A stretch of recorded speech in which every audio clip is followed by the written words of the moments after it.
तो उस समुद्र के किनारे एक लड़का फरीद और उसकी माँ दोनों थे।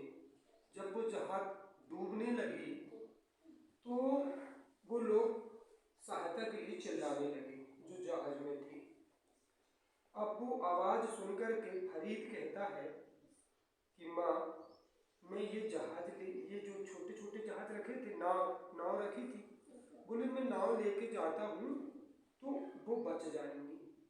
तो उसकी माँ कहती है, जैसे ही वो सुनती है तो उसकी माँ कहती है कि बेटा तेरे पिताजी भी नाव ले से गए थे और वो लौट के नहीं आए, अब तू भी चला जाएगा तो मेरा क्या होगा। ऐसा सोचने लगी और फिर सोचते हुए कहती है कि यदि ये लड़का नहीं जाएगा तो वो सब लोग पानी में डूब जाएंगे, और जब वो डूब जाएंगे तो कई बच्चों के माँ बाप होंगे वो मर सकते हैं, और कोई का पिता होगा, किसी का पति होगा, किसी का बच्चा होगा, तो सब दुखी होंगे। इसलिए उसने सोचा कि मैं इस लड़के को नाव लेके भेज देती हूँ।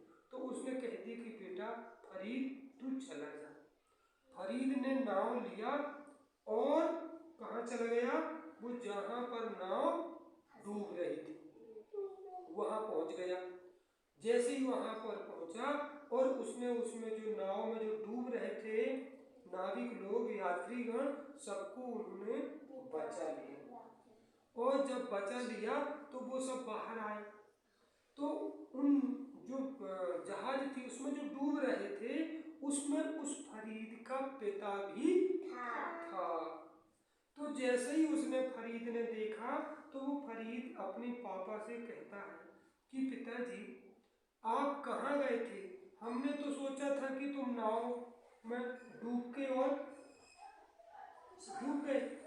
तो उसका पिता कहता है कि बेटा मेरी नाव भी तूफान के कारण डूब गई, और ये जो नाव वाले हैं ना, जहाज वाले, इन जहाज वालों ने मुझे बचाया और हम आ रहे थे और ये नाव भी पत्थर में टकरा के और डूबने वाली थी और तुमने आकर के हमको बचा लिया।